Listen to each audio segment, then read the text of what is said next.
I've just come back from the World Economic Forum in Davos, Switzerland, this annual conference where you had to wear, the worst thing you could do was leave your hotel room without this badge because it would mean you could go nowhere. And the badges at Davos are color-coded. You know, they all talk about the liberal world order we're building and the future of equality, but some badges will get you into some doors and other badges will not. And interestingly enough, it's the white badges that get you in everywhere. Now, I don't know what they were thinking of, the yellow badges, the brown badges, and then it goes green badges and purple badges. Baby. So every day at Davos, countless times before you walk into just about any room or any building, you actually have to there's a little pad and you have to take this badge. You have to kind of bow down and stick this badge on it. And it either goes green, blink, and everyone is happy, hello sir, come on in, or it goes red and it's like, not you. So that's an experience, and it just reminds you every year where you stand. So I have a white badge, courtesy of the Wall Street Journal. The WEF is this somewhat mysterious organization, and so since some of you have probably been following it for years and others haven't been following it that closely, I'll start with just a little bit of a kind of rundown on what this thing is. It has an annual conference, its annual meeting in Davos, Switzerland. It is, legally speaking, a Swiss foundation. And Swiss law lets foundations do a lot of things. So if you're ever thinking of starting a foundation, Switzerland might be a good place to do it in. And Klaus Schwab, who was the founder of the World Economic Forum, managed, I think, to give his family a pretty good life out of this extremely successful forum that he founded and which he was actually kicked out of this year. This was the first year that Klaus, who must be in his 90s, has not run the forum, which is over 50 years old. And many people over the years have remarked on the odd similarity. Thomas Mann's famous novel, The Magic Mountain, is literally set in Davos, Switzerland, where it is run by a mysterious Swiss quack who pretends to have a cure for tuberculosis, but there is no cure at this time. And actually one of the treatments for tuberculosis at the Davos Sanitarium at the time was you would sit on a kind of a lounge chair on the balcony outside of your hotel, wrapped in a blanket, smoking a cigar.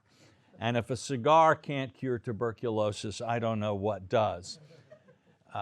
And I've actually done that more than once at Davos. I've sat on a blanket, sat on a lounge chair on a balcony taking the tuberculosis cure. I don't have it, so maybe it's a preventative. But anyway, in the Magic Mountain, you have a bunch of people from all over Europe coming to talk, and including the good Russian table and the bad Russian table, so not all that dissimilar to now. And at the end of talking endlessly, they all go down and fight World War I.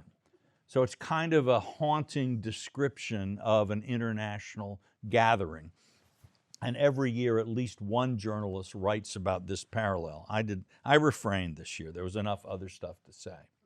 Now, Davos started out in the 70s as basically a conference for just European businesses to get together. And the reason it's in January, the particular week of January it's in, is that was a slow week in the ski season. And Davos is up in the Alps, and it is a big ski resort. But there was that one week they just couldn't get anybody to come, so they started okay, fine, we'll just have the convention. But over the years it became very successful. More and more businesses came, and they got the idea, let's bring some government people in here too to talk about policy and so on.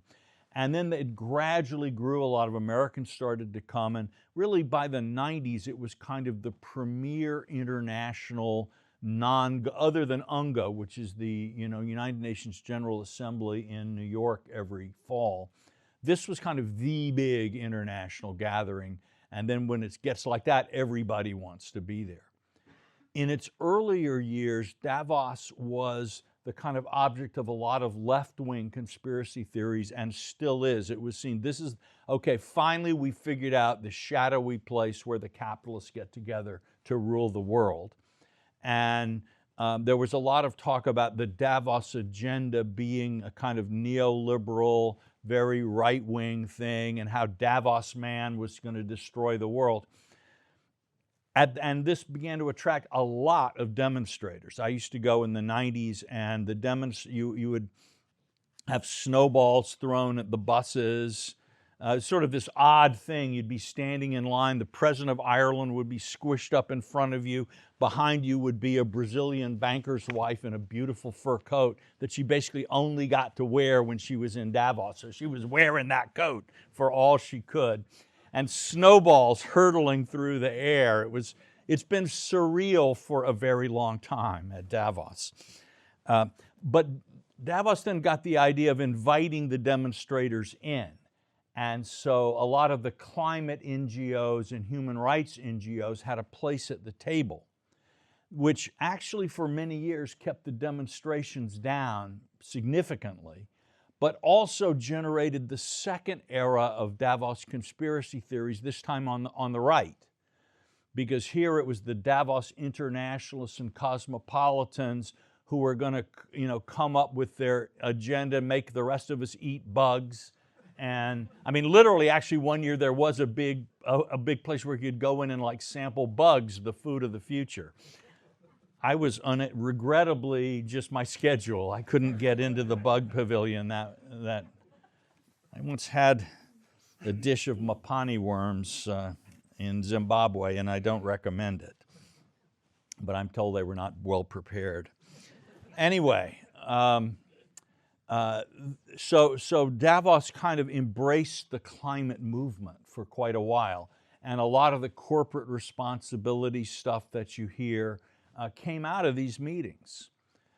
Looking back on it, what seems to have happened is that after 2008, the financial crisis, there were a lot of companies, a lot of investors sitting on money that it wasn't easy to figure out where to invest and get a good return. And so you had companies like Amazon or Apple that had, $100 billion cash pile. Well, creating a new energy system that was parallel to the existing energy system, but green, that's a lot of investment, trillions of dollars of investment. And with the government sort of guaranteeing that these investments would pay off, whether it's through subsidies or regulations requiring people to buy them, okay, for a considerable period of time, this looked to a lot of companies. Also, everybody in the world has to give up the car they've got now and get a new EV. So a lot of corporations who didn't much care about climate per se, did dollar signs or euro signs were in their eyes when they looked at this. And there was a kind of a meeting of the minds at Davos for a number of years around that agenda.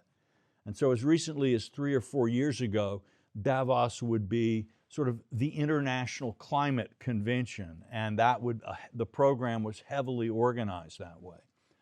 But interestingly, with the rise of AI, now you have a lot of companies like Apple and Microsoft and Meta aren't thinking, oh, what am I going to do with all these excess cash piles I've got? They're thinking, how on earth am I going to raise all the money that I need to invest in AI, invest in data centers, invest in electricity generation to run my data centers that will run my AI, et cetera.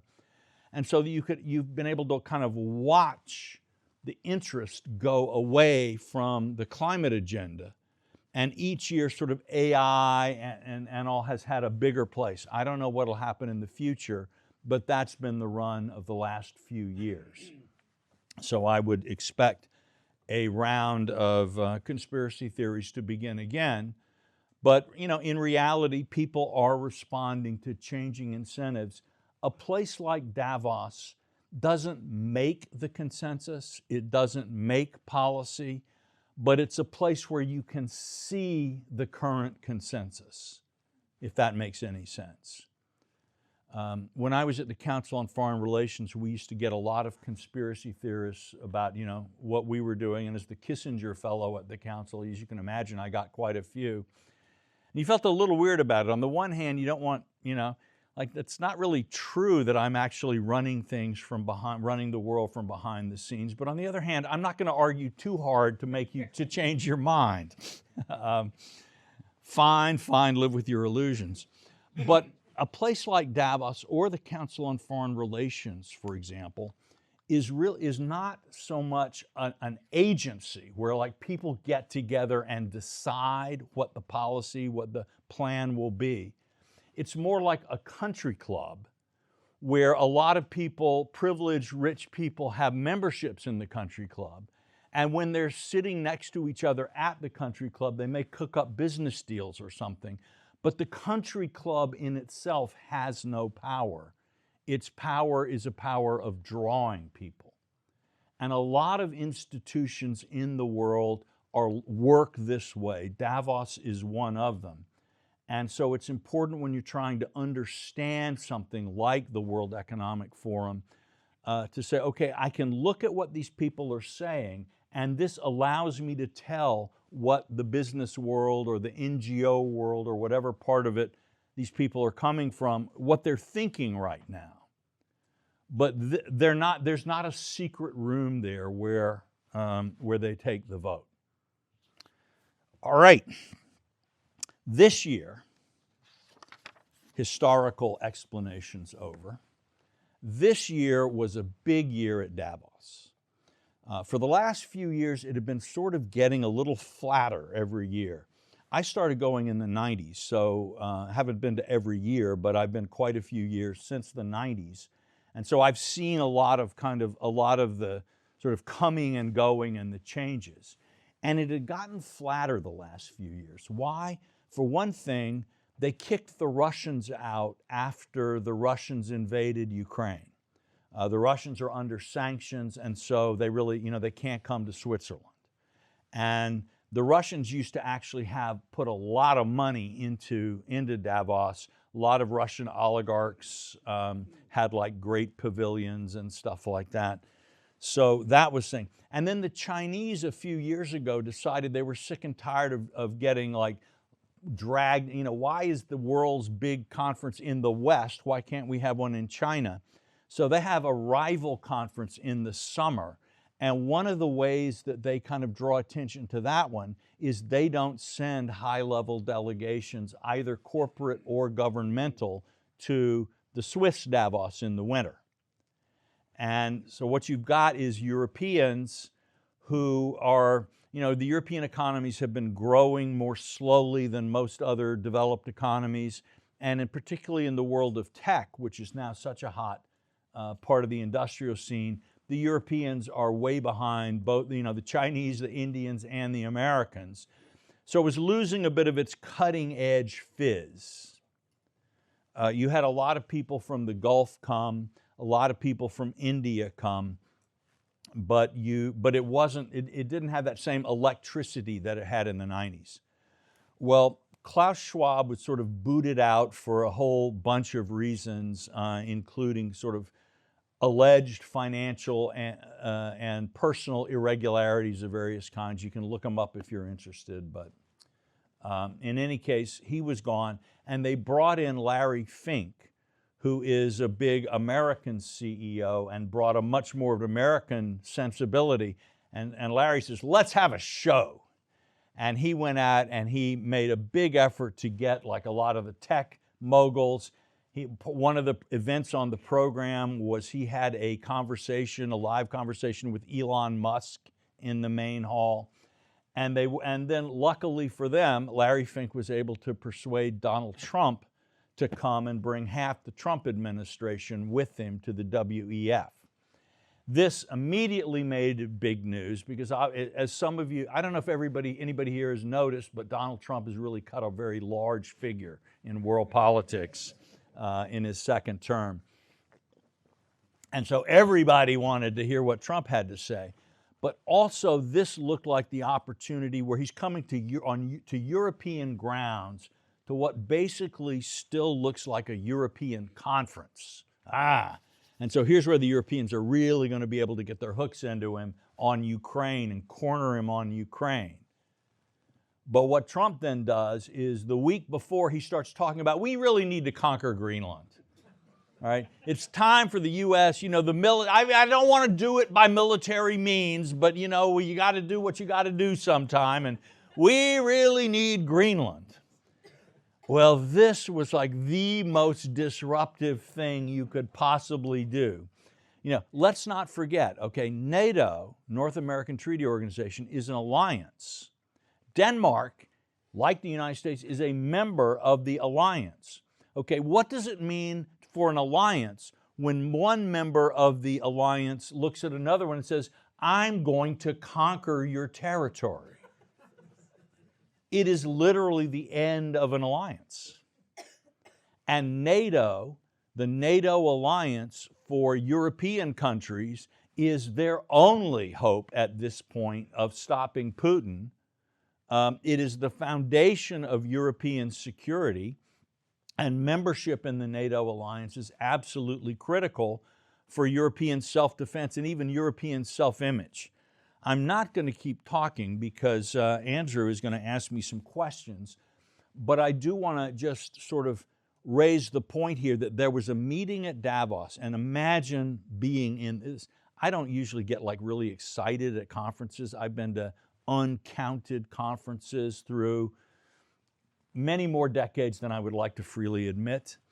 But being, standing as people are waiting to get into the audience hall where Trump is going to speak, and the governments of Europe, the armies of Europe, the leaders of the world press, the editor-in-chief of the Economist is there, huge delegation from the New York Times, Wall Street Journal, Financial Times, Le Monde, Figaro, all of the German paper, the entire world press, and they all are trying to get into the room. The ones with the white badges can, and the other ones can't.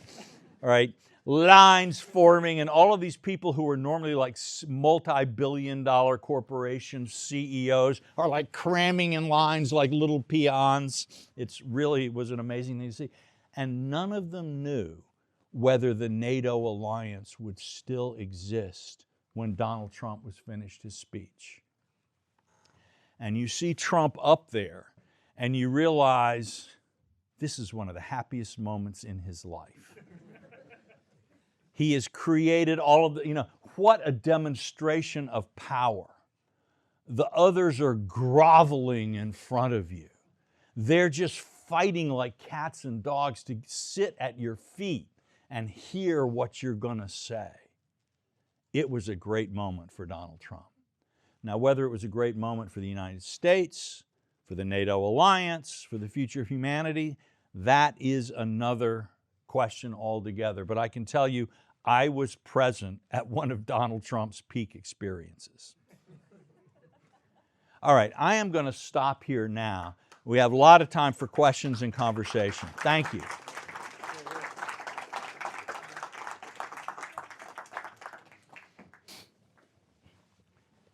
Okay, Walter, thank you so much. Can you hear me? Oh, now it works. Thank you so much for this terrific introduction. And thank you to all of you for being here. As I was listening to you, the big year at Davos, I remembered last year's security conference in Munich when J.D. Vance came in and delivered his broadside to the European allies. And a German friend of mine who was sitting next to me said, you know what, this is like a teaser of the main show that's going to come. So I think Davos was the main show that came. My question to you is, what were the conversation like on the margins? Because at all those conferences, that's what's the interesting stuff being said. You mentioned anxiety, uncertainty, people kind of not knowing what's going to happen. If the betting were to take place, where were they going? What were they talking about privately? Well, let's see. The Europeans are really in a tough spot. Is this mic working? Yeah. Okay. And it is a moment of crisis for them. the Europeans still, actually, India's Foreign Minister Jaishankar said about a year ago about the Ukraine war, Europe is used to thinking that when a problem is out there in the world, it's not Europe's problem, but when Europe has a problem, it's a world problem. And they have to get over that kind of Eurocentric thinking. And the way the Europeans have kind of managed to continue to see themselves as chief actors in history is that they've kind of seen the world power structure as that America and Europe are the global power couple. America is the dad, and Europe is the mom who specializes in soft power and all of that stuff. And so when Iran misbehaves, dad gets mad and sends it up to its room without any supper. And then mom comes up later with milk and cookies, and she kind of, holds the thing together. All right? And so in that sense, this felt to Europe like Trump saying, divorce. I am not interested in your soft power. As far as I'm concerned, it doesn't exist, it doesn't matter. And it's forcing the Europeans to look really hard at where they are. For years, I'd been saying to some of my European friends, you like everything about your policies except the results of your policies, but your dislike of the results of your policies isn't strong enough to overcome your love of the actual policies. And so having a large welfare state, a small defense budget, regulating economic activity so that, like disturbing things like digital capitalism don't rise too quickly in your country, things like that. All of these they really, really like, and they really had believed, the average European really has believed, that Europe is leading the world to a better, more humane future through the power of example and the power of these very idealistic and in many cases quite nice policies that they're following. But what they are horrifically and rather suddenly discovering is that Putin doesn't think that way, Xi Jinping doesn't think that way, and now Donald Trump doesn't think that way. And Europe is realizing that as a weak area in terms of your military, as poorly organized, the EU, it takes the EU forever to make decisions, because until Sweden has written its response to the Belgian note on the Austrian white paper, we can't take another step. So that very often by the time the EU manages to make a decision, it's like the problem has moved on and the decision is sort of irrelevant. So, and yet for Europeans, this very consensual form, slow form of including everyone, well, we haven't heard from the Bulgarians yet, or, the Cypriots still have a problem with Clause 7, that while that enables the EU to kind of hold together, it also cripples the EU in certain kinds of conditions for acting effectively in the world. So the world is steadily becoming less and less the way the EU would like it to be. And the EU is finding that it doesn't have the tools to get other people to behave the way the EU would like them to. And so they were beginning to talk about now maybe they were going to have to finally develop their own defense capability. How do we reduce our dependence on the United States, et cetera, et cetera. But that's the beginning of a very, very long conversation. And again, I'm not sure they're gonna get there in time to be effective. So let me follow up on what you just mentioned, this kind of connection to the normative, values-based, rules-based international order that you hear in Europe very frequently. You used to hear in Washington until the Trump administration, really. Here. You're still from time to time, yeah, yeah. And one of the speakers that was lionized was Prime Minister Carney of Canada. He delivered a fiery speech where he talked about, quote, a rupture in the world order, and he claimed that middle powers have agency and that they can actually remake the world. How was this received? How did you see it? Let's set editorials aside. What was the reaction from within the hall? Of Hosanna. People loved the speech, Carney's speech. They hated everything Trump said. They loved everything Carney said. But that was also undercut by this sense of doubt. Is it really true? And I would have to say that if you pressed most people, they would say no. It's what we wish was real, not what is actually real. Whether they can make it real. You'll see the EU signed a trade deal with Mercosur, and despite a lot of French resistance, it looks like they may actually be able to pull it into operation. They also signed one with India. And India is one of the countries that Trump has also offended very, very deeply.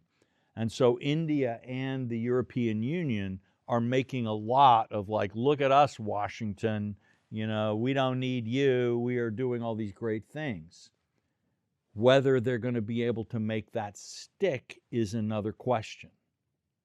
So we definitely see Europe has now moved into a phase of asking itself, can we manage with Washington? I think their biggest problem is Russia, and maybe you might want to jump in here. Yeah, it's really a very simple equation of about 3 decades of disarmament in Europe, defense industrial base that cannot produce much of anything.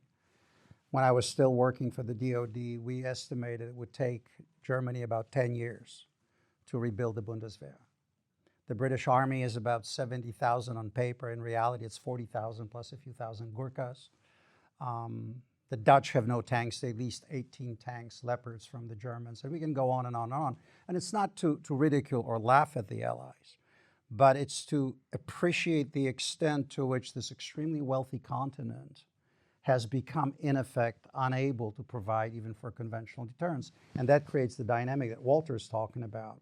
When Donald Trump comes into the room, it's really a one-way conversation, wouldn't you say? I mean, and I think we should understand, too, that while Donald Trump has sort of done this in a very, I would even say, nasty way. I would agree. Actually, in a much nicer way, President Obama was also pulling away from Europe. To me, the big example of that was, you may remember or may have heard that in 2016, the UK, Britain, left the European Union with Brexit. Now, this was the very disruptive thing. If this had happened during the Cold War, right, if Britain had thought of leaving, any American president would have made keeping Britain in the EU #1 priority. They would have gone to what the British Prime Minister David Cameron has said, we're going to have I'm going to go to Brussels. I'm going to negotiate some changes to our relationship with the EU, and then I'm going to bring these back in a referendum so the British people will vote on them.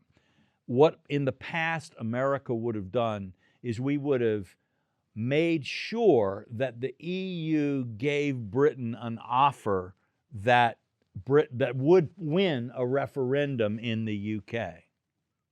And essentially the Obama administration paid no attention to it. Sort of, it's not really our problem. This is not something we need to think about. And then, at the end, President Obama made a speech urging the Brits to vote to stay in the EU. But that, foreign leaders telling you what you should do almost never actually makes a big difference in an election anywhere. So the U.S. was quietly moving away from Europe long before Trump got in. He's just making it noisy. Biden's Green Program, the Inflation Reduction Act, as it was called, also had huge economic penalties for Europe. Europeans saw that as a very, very hostile economic measure. So the U.S. and Europe have been moving apart for a while, but now it's sort of hard to ignore. And this is going to be a change. NATO is still there. And the Europeans have a big problem, because if it's going to take Germany, let's say, 10 years to rearm, it's going to be hard to say, America, could you like defend me for 10 years while I plan to rise up a great power so I can tell you exactly what I think of you, you rotten, dirty, blah, blah, blah. Will we cooperate with that? Or how do you manage an anti-American military buildup that is dependent on American assurances until the buildup is complete? But also, if Germany does actually spend 5% of its GDP on its army, a lot of European countries are going to be a little bit nervous. There's a joke you sometimes hear that when Merkel was Chancellor of Germany, the story is that she landed in Charles de Gaulle Airport in Paris, and she goes up to the immigration counter, and the clerk looks at her and asks for a passport. She hands it over, and then the clerk says, "Occupation?" She says, No, just a visit." So there is, there are a lot of European jealousies that are right under the surface, and sometimes not even under the surface, that are likely to come back if that American umbrella goes away. And the Russians, meanwhile, believe that, if you go back in history, certainly before the Cold War, Russia was always an important player in European politics. In the 1800s, if you had to decide, okay, who's the new king of Bulgaria going to be, the Tsar got a vote. And if it's, some big issue affecting Italy, it doesn't get decided until Russia has its say. This is something that not only Putin wants, but virtually everybody in Russia would like to have. The EU was a machine intended to keep both Russia out and America out of Europe's political business, while preventing Germany from being a threat, thanks to NATO and the American presence, to the other European countries. Now this whole elaborate, delicate machinery, which has brought Europe its longest era of peace since World War I, and which has enabled many European countries to achieve levels of democracy, levels of social satisfaction that they have never had ever in all of history. Now that whole machine may not work anymore, and nobody knows what is coming next or what should come next. So for me, this year at Davos was this amazing ringside seat where I was on a panel about Ukraine with the Norwegian and I think Estonian foreign ministers. You talk to lots of officials, lots of very clued in media people in these countries, and you see people realizing, in some cases for the first time in their lives, that a future is coming which they don't understand, can't control, and yet also can do nothing about preventing. It's an extraordinary moment in human civilization. I was kind of glad to be there, have a white badge. And there's a lovely little, if you ever find yourselves at Davos, there's a lovely little steakhouse. Now this is, vegans, close your ears. You won't like what I'm going to talk about here. But this steakhouse has horse steak, not that I'm a big horse fan, bison, deer, two kinds of deer, and actually something I've become surprisingly fond of at this stage in my life, zebra steak. It's actually very tasty. So Davos is a fascinating place, except for this one year, you can just go there. It's worth going. The nearby town of Closters, which is where I was staying in a hotel in Closters, is famous. This is where King Charles and his family hang out a lot on their vacations, skiing vacations. And he just wanders around town. Nobody goes, "Ah, King Charles!" He just kind of goes into the store, buys stuff, goes home, which is one of the reasons they keep coming back. And I was amazed to see they've treated me exactly the same way, just like King Charles. Yeah, these are very important comments. I wanted to highlight one thing and ask your opinion on this. I remember watching Finnish President Alex Stubb, who I happen to have known for years when he was still in the think tank community, and he's one of the absolutely leading European politicians. Remember, he's leading a country of 5.6 million people, tiny Finland, and yet cutting an outsized figure. And the second one was the Polish President Nawrocki, when they were sitting together, two very quiet people amongst all the hysterics. And it made me think that we say Europe, we say the EU. There is a regionalized security optics in the EU. Countries on the flank, like the Swedes, the Finns, the Poles, the Balts, they're arming, they're spending money, they're serious about the threat.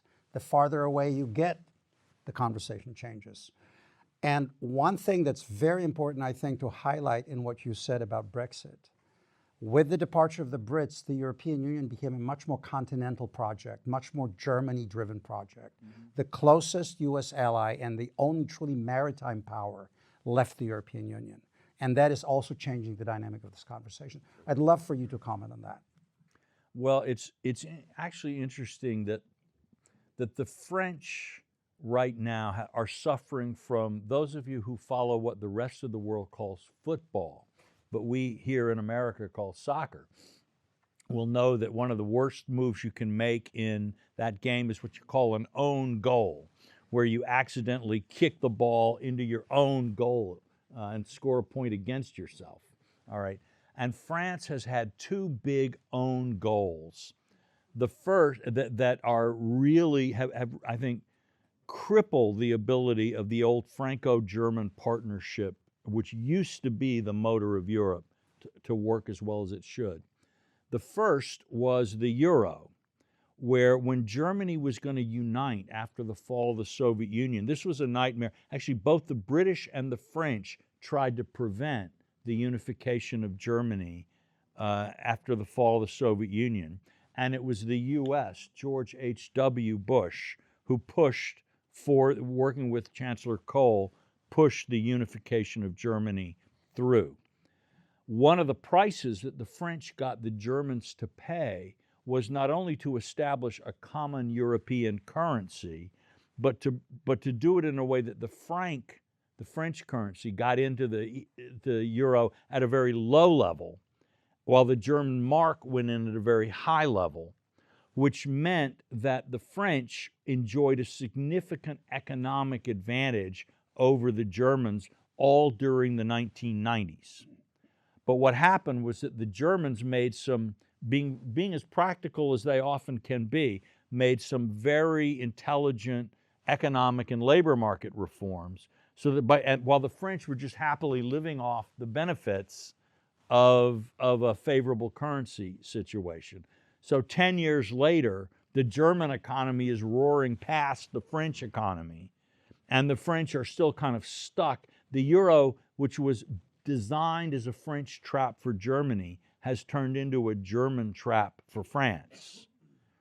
And the other thing that happened was that Brexit was the worst thing that could happen to France in the EU, because having three big powers limited Germany's power in the EU.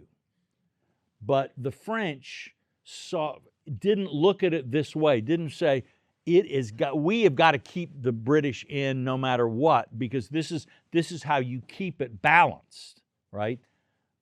Instead, what they thought was, oh boy, those evil Thatcherite British, they're always against all the wonderful French statist projects.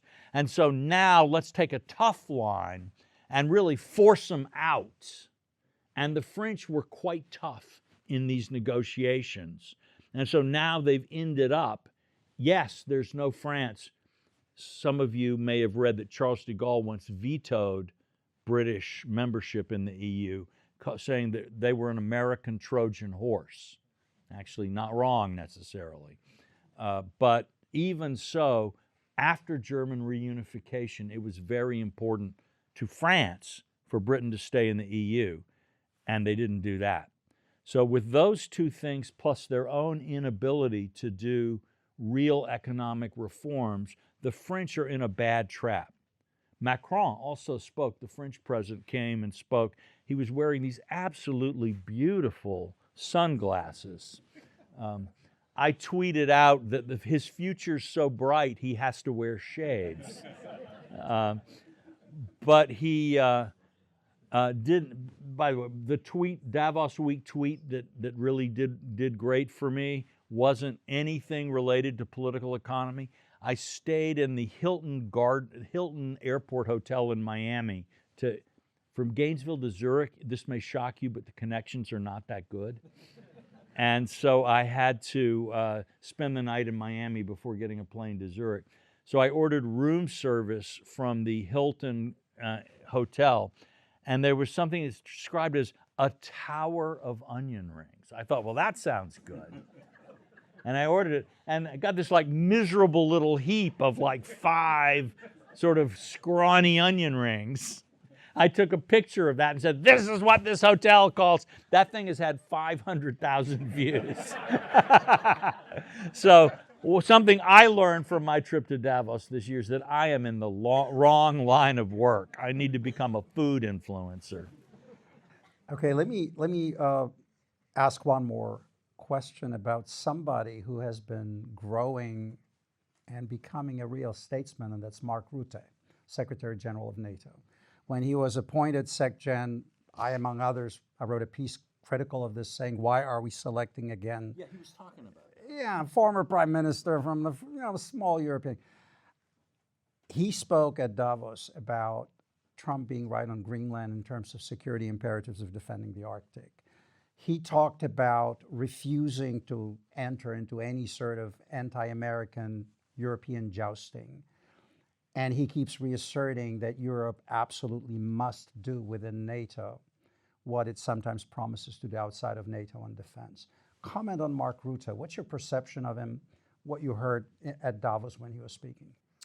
Right. Well, he is actually somebody who sees things clearly and feels a responsibility. You know, this is in politics, if you're a senator or a congressperson, it often, like the things that you say are not necessarily going to drive big events the next day. And so you can sort of voice opinions and ideas. You can talk about, the world the way, as if it were the way you wanted it to be. And you can express emotions, and often enough it's in your political interest to do this because your constituents and the media will see these like impassioned speeches that you make, and because, oh, yeah. Even though at some place in the back of your mind, you knew if you were actually sitting in the executive desk where you have to make it happen, you probably couldn't do what you just said you wanted them to do. And Rutte, as Secretary General of NATO, he has a responsibility to make that alliance work. He has to think about, okay, what does Putin do if there is a break between the Americans and the Europeans over Ukraine? And that led him, I think I can say with some confidence, Donald Trump is not one of his favorite people. And that Donald Trump's ideas about the future of Europe are not the ones that Mark Rutte himself, he's a Dutch politician after all, instinctively leans toward by any means. But he calls Trump daddy. He understands that his job on which the safety and happiness of hundreds of millions of people depends on his ability to keep Trump in the room rather than have him stalk out. And he will do what it takes to make that happen. And one of the ways that you could tell the difference between the people who really understood what was happening and the people who were just kind of bloviating were people who said, I don't like what Rutte, I wish Rutte could stand up to Trump more, but I absolutely understand why he can't. I thought that was, sometimes statecraft involves doing things that you do not want to do because the interests that have been entrusted to you require that you take certain steps. I have to tell you, I completely agree. I first heard Rutte when he spoke at the EUCOM conference at Ramstein. That was his first time right after he became SecGen. And it was clear that that man understood what the power relationships were. He did not use the normative language. He used the language of geopolitics and hard power. Walter, this is too much fun, but we want to open it up to the audience. Absolutely. So this is your show, guys. I will navigate this conversation. We have some microphones over there. So if you want to ask the question, please raise your hand and I will call in. We got one right here, two, three. We got three here. Would you like to collect a few or one at a time? Well, let's see what they're like. All right, let's see what you guys have to say. So Donald Trump was caught in multiple lies during his speech at Davos about China having a single wind farm to having to pay for 100% of NATO. What does that mean not only for Donald Trump and the United States' credibility on the world stage, but most importantly, what could that foresee in the future when it comes to their response to future American leadership in any form of geopolitics? Okay, well, it is absolutely true that the Donald Trump speeches, and there were two, there was the big speech on Greenland, and then there was the introduction of the Board of Peace. And I see Jason is smiling. But and I mean, my favorite part of the speech wasn't even the wind farm part. It was when he kept saying Iceland when he meant Greenland. Or Ireland. And everybody's just nodding. In a sense, for Trump, this is the greatest flex of all. I can say utter nonsense, and you were so terrified of me that you can't even laugh, groan, whatever. You sit there and take it. That was what was happening in that room. And so he was actually, there's a certain deep level of credibility. Yeah, verbally, Donald Trump's statements don't add up to anything coherent here. But in terms of expressing a power relationship in unmistakable language, he achieved that. Now, future credibility of American presidents, I don't think we're going to see another president like Donald Trump. And each president will have to make his own. Ultimately, your credibility and your power as a leader of the United States or of any other country is going to depend on your political position at home, your ability to actually get your political system to do what you want it to do, the resources that your country brings to the table, and the relationship of those resources to the problems and the interests of other people. And my guess is that 15 years from now, the Europeans aren't going to say, well, Donald Trump lied to us about wind farms, so we're not going to believe you about X.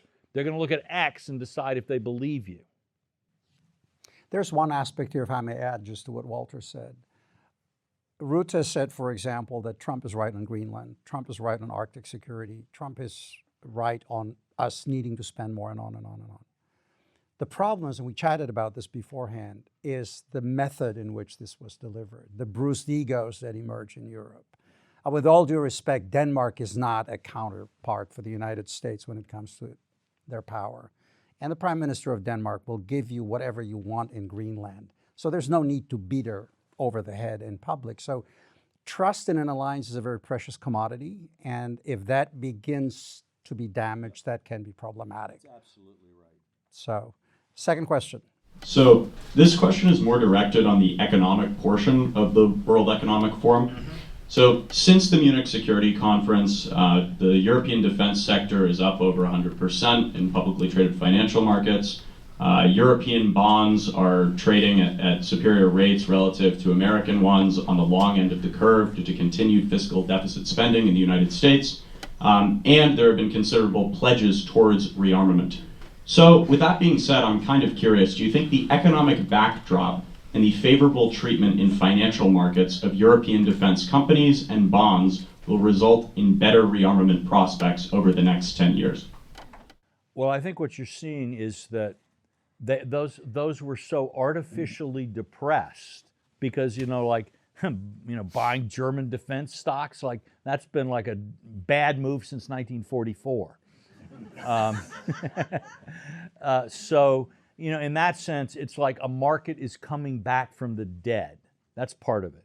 Part of it is the absolute lack of other investable opportunities in Europe. This is okay, the German economy as a whole has been basically not growing for a while. All right, now here's a sector that's going to go from 1% of GDP to 5% of GDP. Even if GDP is flatline, that looks pretty good.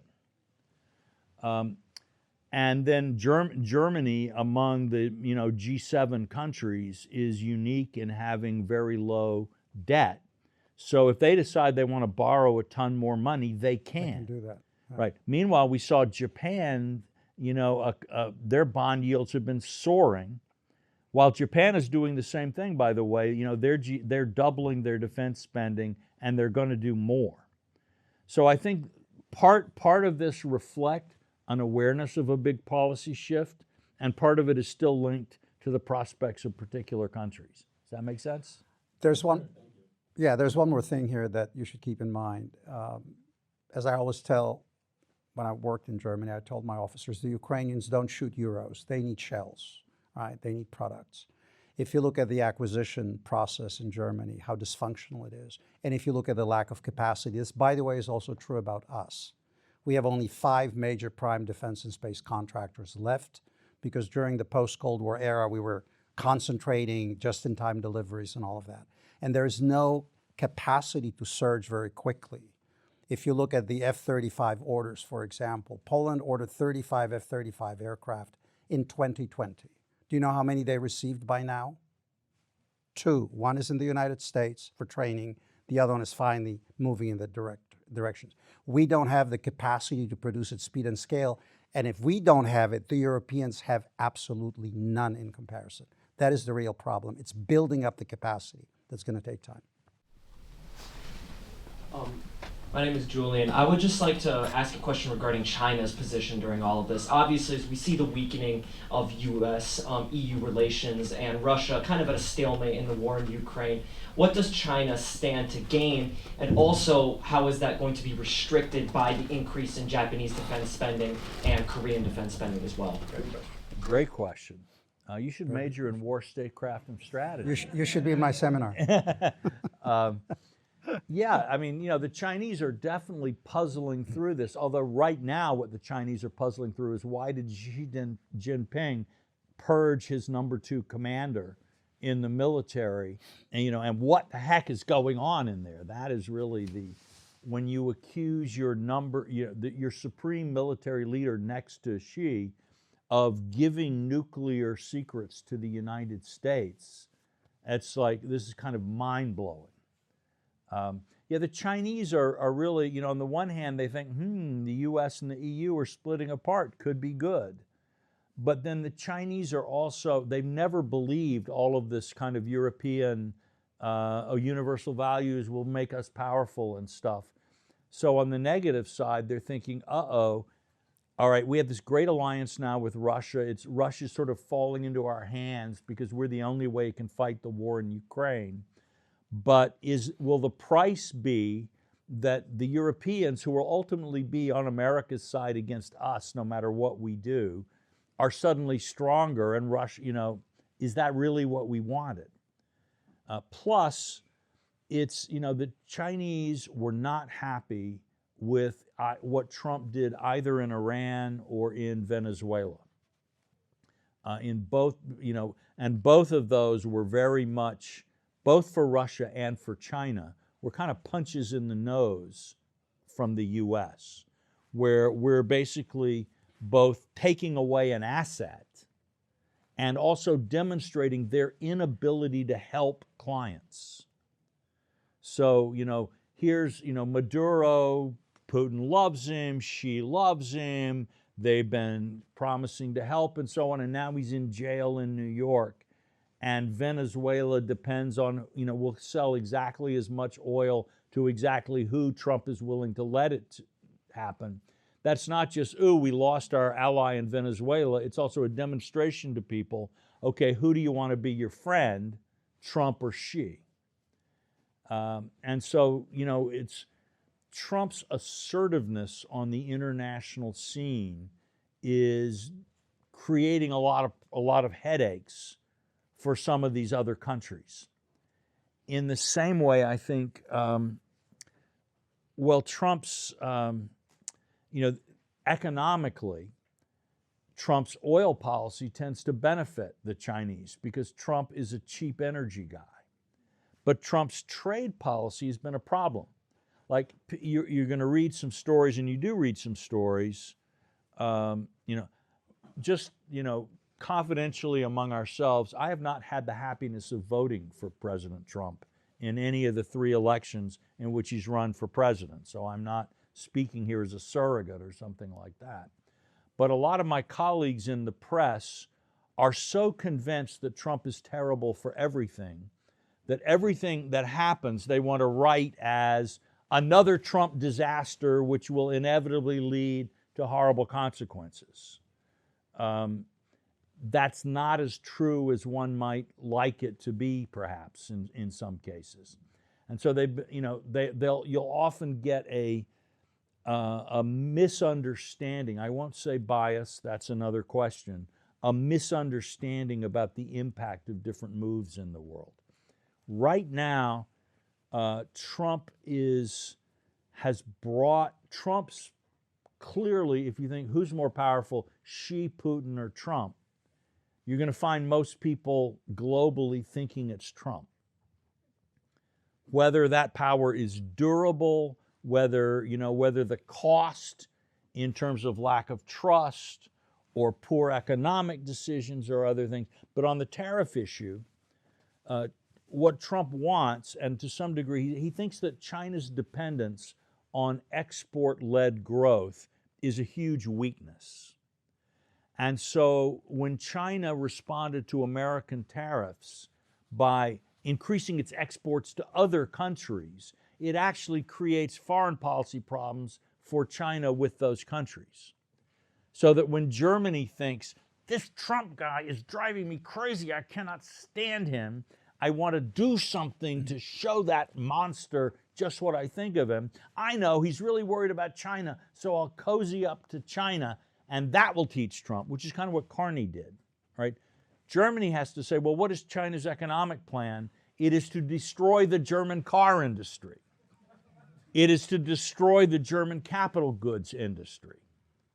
So Trump feels that in a way, China's economic structure has locked it onto a path that means that Trump has to worry less about the loyalty of his partners because China's trajectory doesn't give them a choice. In some ways, ditto Japan. So it's a very interesting, complicated, and I don't think, by the way, Trump at night, writes out all of these complex plans. You don't think so? When Ronald Reagan died, people were stunned because they actually found all these notebooks where Reagan had actually written out his thoughts on economics and policy and books he'd been reading. I don't think they're going to find that box at Mar-a-Lago, okay? That's just me. I could be wrong. But what Trump has is an amazing instinct for power. He just seems to, I think it's intuitive much more than intellectual. And he has achieved some things that are really quite surprising. Maybe ephemeral, maybe in the long run destructive, this we can't say. But I've never seen, in all the years I've been to Davos or in all the years I've been looking at international affairs, I've never seen one person so much in control of a gathering of so many senior people from so many countries and companies around the world as Donald Trump was this week at the World Economic Forum. Let me add one comment here on China and Europe, because we sometimes don't talk about this. So China is geographically remote from Europe, but it is a power in Europe in terms of its capital investment, asset acquisition. 25% of Hamburg, harbor is actually owned and operated. KUKA Robotics, a major cybernetics company in Germany, 100% owned basically by the People's Liberation Army, and on and on. Ports, Greece and all of that. And the important thing we're often not paying enough attention to is how Europe will roll on China will have a tremendous impact on the transatlantic relationship. Right now, the Germans are building the biggest chemical plant in China. BASF is investing up to 10 billion, I think. That's going to be powered by Russian gas. Imagine a situation in which Germany continues to make money in some sort of an arrangement with the Germans. I agree with Walter, their car industry is toast if they continue on this trajectory. They're done. But if they continue on this economic trajectory, because they have the imperative exporting to get the surpluses to run the social network and the rest of it, and we tangle up with the Chinese in the Indo-Pacific, how do you think this is going to impact the international system and our relationship with the Europeans? So China is a huge factor in Europe, and you should be paying very close attention to it. Next question. We got front, 2, 3. Microphone. We start with Xander here, maybe. Okay. So a part of Mark Carney's speech, I felt like he tried to position Canada as, okay, we're the middle power. We're not American, we're not Chinese. We'll do deals. They're Canadian. Yeah, well, yeah. Oh, excuse me. Yeah. But they're Americans with health insurance. do you think that is this all just platitudes, or can he really leave the sphere? And same goes for Europe. Can they truly just walk out? I'll let Walter answer. The Canadians cannot. The Europeans, if they spent a lot of time and were willing to make a lot of changes, possibly could. But the Canadians are, I'm not in favor of gratuitously insulting a friendly neighboring nation.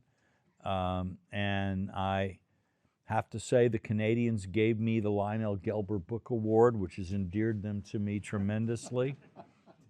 Actually, when you come into the U.S., you have to sign that little statement if you are carrying more than $20,000 in convertible instruments. The only time in my life I've had to say yes was when I was carrying the check back from that Canadian book prize. So believe me, oh Canada.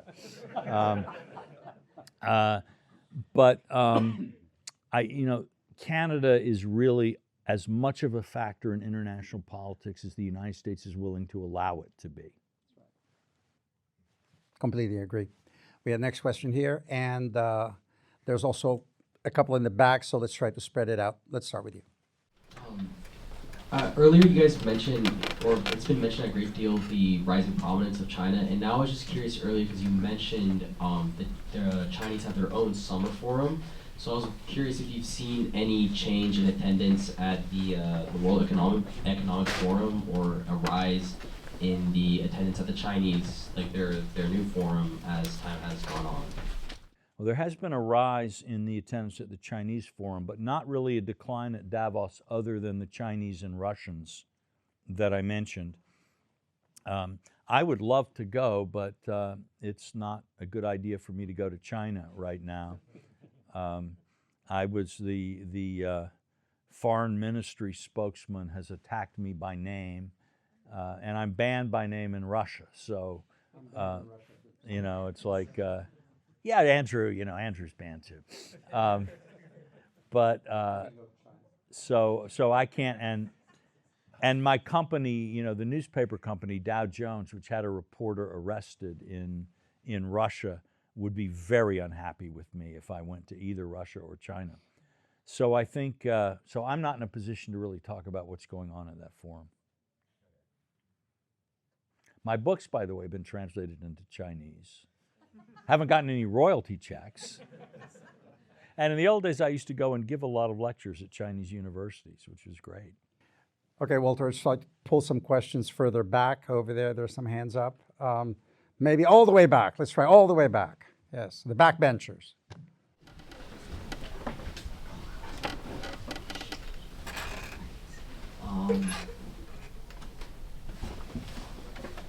um, like you've been mentioning about how. Could you speak up just a tad? Oh, sorry. You've been mentioning about how the U.S. and Europe relationships have been deteriorating. How do you think like Trump and Greenland fits into the whole equation? Does that act as like a catalyst, or like, yeah? I think catalyst is a great word. The problems were already there, but Trump's, the potential that Trump would actually use military force to take territory from another NATO country blew people's minds.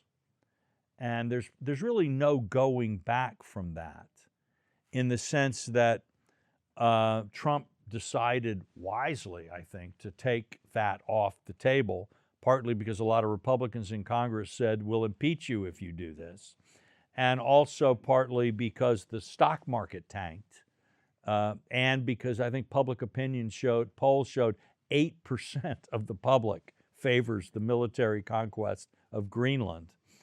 I wonder, by the way, how many of that 8% could actually find it on a map, but that's another. Greenland, well, that sounds really nice. Lots of plants, lots of, I don't know. But what it says to the Europeans is, okay, Trump may change his mind, but the fact that this entered his mind, he's willing to say it, does something. And okay, well, the next American president might not say it, but the American people are capable of electing someone president who has ideas like this in his head. That is something that we need to start thinking about, and I think they will keep thinking about it. Okay, next question. Let's come down here now. You're going to hate me for this. I'm so selective. I'm saying you can have it. It's like a college admissions. That's right. 16%. I have a similar question on Greenland. When you were talking, you seem to make more geopolitical sense of his obsession with Greenland, and like forcing the Europeans to rearm and using that as a catalyst. Do you think there's some inherent geostrategic logic to that, or is it just when I first heard about this, it seems like a weird aside, a kind of strange obsession? Is it more logical, do you think, or? I think these kinds of either-or things are not good categories for thinking about Trump. In that, what happens is, a lot of ideas pop up in Trump's head, right? And some of them he says something about, and sometimes he just says it once and never says it again. But sometimes he keeps coming back to things. And I think this is partly, if you've ever watched Trump at his rallies, it's very interesting, because what will happen is he'll start talking about it, he'll start riffing on something. And if the audience is laughing and clapping, he'll keep riffing on that subject. But if they're not laughing and clapping, he moves on to something else. So I think what happens a lot of times, a little bit like a bat, emits a sonar ping, and that tells the echoes tell the bat, which way to fly. And I think, again, Trump, if you read The Art of the Deal, you get a sense of this. Particularly since the 1940s and the arrival of nuclear weapons and such things, presidents and other leading statesmen are very, very careful to speak clearly. They don't want any confusion about, what America thinks is important or whatever. And so people have very focused, reason-oriented discourse. This is not how Trump works. He does not speak to convey solid information to the person he's talking to. He'll try to scare you and then see what do you say back. And that tells him something about what kind of person you are and how strong you think your bargaining position is. And then he'll say something incredibly nice and see how you react. He basically wants to set up this thing of, I could be your worst nightmare, or I could be the best thing that ever happened to you. And I'm happy doing it either way. What do you want, and what will you give me? Right? So I think Trump has just been running this play over and over again. And what he found on Greenland is that there was some acceptance, not by the Europeans, but if you could get an American historian to say, well, actually, classically, when America's conquered territory, it's been lightly inhabited territory of strategic or economic value. All right. So by that, Greenland kind of fits it. 59,000 people live in something the size of the Louisiana Purchase, right? Actually, it's a little bigger than the Louisiana Purchase, which I think is one of the reasons Trump likes it. It would be the largest single acquisition of territory by the United States in our history. I don't think you'd mind that. And Andrew Jackson, who was kind of a model in some ways for Trump, was a big guy on territorial acquisition. And so ping, ping, ping. And so what happened was that, there were a lot, and then there are, in fact, as Andrew's pointing out, there are really sober reasons why the current state of Greenland is a really, not so much that the Danes own it, but that we aren't doing more to use its strategic value and so on. So he kept getting led down the Greenland path by positive responses, but then when he met a wall of screaming, he said, okay, fine. For now, I'll leave this aside. Maybe I come back to it later, but for now, I'm done. This is exactly how he describes his own MO in The Art of a Deal. One more thing about Greenland. We've started talking about hemispheric defense in the policy community around 2013. This is not new. It stayed within this kind of expert discussion. What I said to my students today, and some of them are in this room here, look at the Arctic region, spin the globe, look at the top, flatten it, and see the map. The Russians control about 70% of access points, if not more.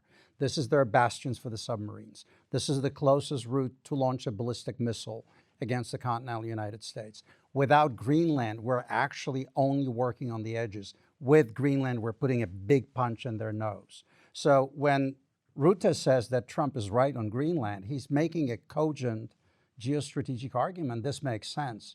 What makes this so unnerving and absurd is that Trump all of a sudden comes at a real geostrategic problem, but with all the Trumpian qualities. I think we are running out of time. I think we're running out of time. Uh-oh. Sorry, guys. My only role in this wonderful panel is to be the pill that calls time. I see all these hands up, so all that remains is for us to give a round of applause to Pat.